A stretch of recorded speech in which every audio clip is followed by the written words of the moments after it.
Story 1. You promised you'd have everything in order by year 11. Now you're telling me you're a college dropout despite passing all your exams? Wait, you didn't even score a 9 on every single one. You didn't get a 9 at all? What's the point in existing then? You were supposed to become popular. You were supposed to be able to speak. And yet, you make fun of me for my post-traumatic stress disorder? What do you mean, I don't have post-traumatic stress disorder? Story 2. Sure. Here's the revised text for improved readability and compliance with your request for Azure's text-to-speech AI. So you gained weight, have a poor job, and haven't accomplished any of the things you planned on doing. You lost all of your friends, and your family life is even worse. You're terrible. Story 3. Your style is so cool, and you look exactly like those girls that are plastered all over my Tumblr.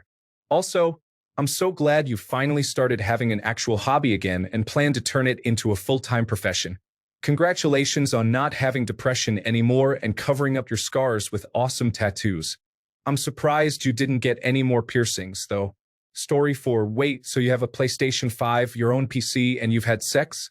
That's so freaking cool. You gotta tell me how One Piece ends. What do you mean it's still going? Story 5. My 13-year-old self would probably be amazed at how far I've come. He might also remind me to stay true to myself and keep chasing my dreams with passion and determination. Story 6. Okay. Brother, are you serious? In 38 years from now, you will still be playing video games and have no life like your younger self now. And you are telling me that the ones who nearly killed me when I was out from La FNAC are related to our biological parents who are Lebanese? And that I will learn all about that in 27 years? Story 7. Why are you so overweight? I participated in track as a child and was quite proficient, securing several medals. However, I was also overcoming the effects of a restrictive eating environment in a foster home and transitioned to a home where food was the central element bonding the family. I lost control, and my memories after that are hazy. One day I was slender, and then it feels as if I suddenly woke up to find myself in my current state. Regaining control feels daunting, and there's a part of me that fears I might remain this way indefinitely. Story 8. For the love of God, take the extra lunch money Dad has been giving you and buy Bitcoin now. If you want to live free, you have to prepare. Bitcoin should be like 5 cents a pop. Do it now, you will thank me later. Story 9. What? All the work and all the effort to please others doesn't make them love you in return, even if they act like that or even say it. Wow, nobody cares, I guess. Let's go another route. Story 10. How did you convince Mom to let you get a motorcycle? Then I would reply by saying, you just don't tell her.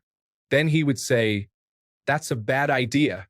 Then I would say, yep, didn't go well. Story 11. He would take a look at me and walk away without a word, but I would tell him to buy Apple stock. Oh, and find a kid named Mark Zuckerberg and beat him up. Story 12. My 13-year-old self would never understand the 58-year-old person who I am. So much life has happened.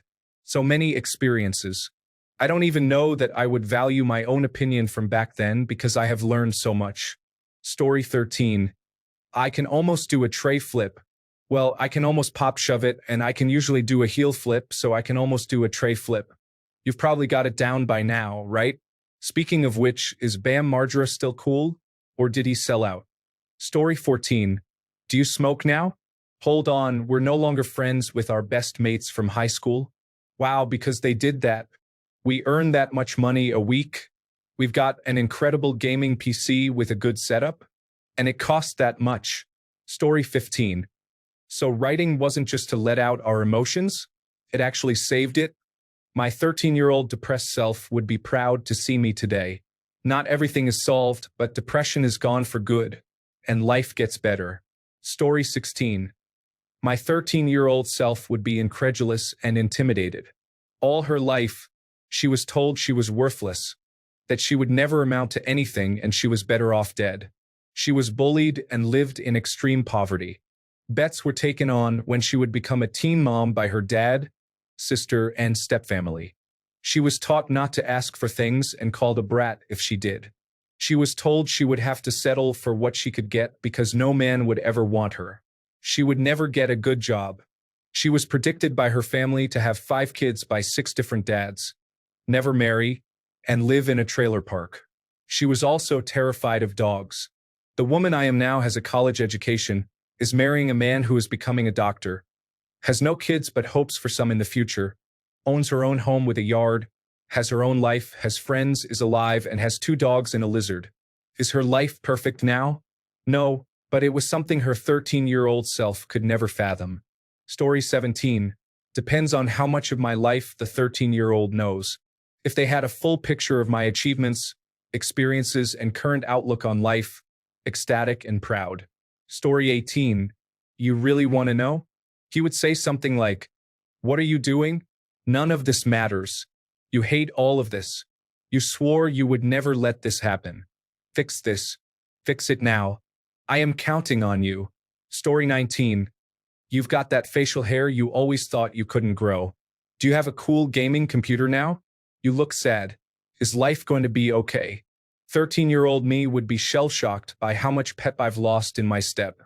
I was on a straight mission to do the best I could and open a business to show my dad all the sacrifices and hardships he put himself through to raise me was worth every minute of it. I'm still pushing and he's still aging. I'm hoping to really make a change for myself this upcoming year. I'm 27 now. Story 20.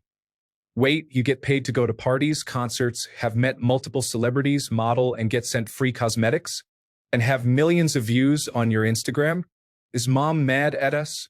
Story 21. You've actually taken opportunities to stand up to your parents and call them out on their nonsense. That's insane, considering you're the least confrontational one in the household. I hope she would be at least a little proud of me. I'm just sorry I couldn't be around to stick up for her when she was 13. Story 22. Wait, we're still really short and didn't turn into a rich person? You're disappointing. How are we supposed to get revenge like this? Huh? Look at you. Story 23. So we really lowered the bar for ourselves, yeah? Sure. Keep talking, kid. I am not going to warn you about anything. Have fun dating that psychotic German gremlin in 2 years. The what? Story 24. Why do you live so far away from the family? And don't you have a dog? I would explain how my hometown has a toxic culture, and how my tenancy forbids dogs. Then I would show him my personal computer and virtual reality headset. The last computer game he played was on a Commodore 64, so modern virtual reality would blow his mind. Story 25. You don't play basketball for hours a day anymore? You work in sales? What the heck? Well, at least your house is cool. And our son seems like a fun kid. Your wife is very attractive. How did we manage to pull that one off? Story 26. Young me would absolutely hate current me, but probably would not recognize me as themselves anyway, given I've been on body-altering medication and had some cosmetic procedures done. Plus, I'm a goth now, so they'd probably just ask what I want. Story 27. 13-year-old me. Wait, so you're telling me that you became a Christian and left our family after realizing by yourself at 14 years old that you needed to find the meaning of life, what your purpose was, and why the world is the way that it is after seeing how much of a bad situation you were in by not having any life skills and seeing how the school system was brainwashing kids into seeing religion as useless and morality in a backwards fashion. 24-year-old me. Yes, 13-year-old me. Then later, you came into contact with an old preacher in Nebraska to understand better what you ought to do with your life, and after 5 years enduring so much depression and loneliness in high school, and saving our brother from suicide due to our family becoming incredibly dysfunctional, traveled halfway across the country by yourself at 18 to meet with the preacher to finally become one. Then after that, got not only the life skills and experience that you wished for, but also got baptized in Tennessee, formed lots of good friendships, helped out a lot at your church, got a nice apartment, a nice sporty car, a gaming PC, became fit, improved your communication skills, survived a whole bunch of dangerous situations thanks to God, proceeds to go on a run-on sentence, which was a bad habit of mine when I was younger. And you got to finally fix your anxiety? 24-year-old me. Yep. Well, the anxiety part I still have to work on, but it's improved a lot lately. 13-year-old me. What about a wife? Are you still single? 24-year-old me. Closes eyes, proceeds to shed a tear. 13-year-old me. Oh, pats my shoulder. 13-year-old me. Hang in there, bud. Hang in there. Story 28. Son, please don't keep alcohol in your home. Do your best not to use pornography. Go out and meet as many people as possible. Love them through their flaws, but move away from those who attempt to dim your light.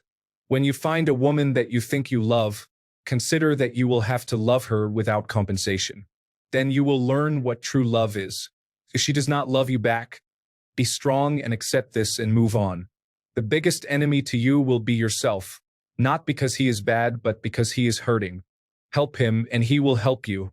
Lastly, Jesus Christ is and will always be your answer. Love you, kid, do your best. Story 29. Let me see.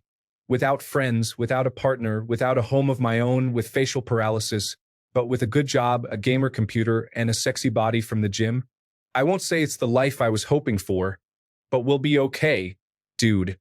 Story 30. Holy shoot. You have your dream job. I do video production for multiple New York sports teams. Like most people, I think I deserve more money, but I try to remind myself all the time that if you offered me my current life when I was a kid, I would have taken it 100%. Cool job, house, wife, kids, dog. Thinking I deserve anything else would be greedy. Story 31. This makes me think of the game Earthbound when the main character runs into his younger self. It's me. I'm you when you were younger. Hey, let's play ball. Do you prefer reading comics or playing games? What? You're busy. Story 32. What happened to the hard rocker radio person with a passion for weather and games? You used to be so happy. What derailed you? Now you're just someone with a gambling addiction. Why are you broken? Please tell me what shattered your dreams and why you are stuck in a mediocre cycle. Story 33. Wow, you live with a beautiful woman. You still play video games. You look really buff and strong, and you're confident enough to stop hiding behind all that hair. I can't wait to grow up. Story 34. You're beautiful, you're amazing, and you're smart. There are evil, cruel, wicked people in this world. What they say to you isn't true. You filter what is and what isn't based on who you know you are. Statements made are nothing but that. They hold no power and no meaning whatsoever until you give them that power. I wish I had been lifted up consistently so that I was raised to have self-confidence in who I am and my abilities, rather than to exist in life performing below them. But it is okay. I'm doing that for myself now.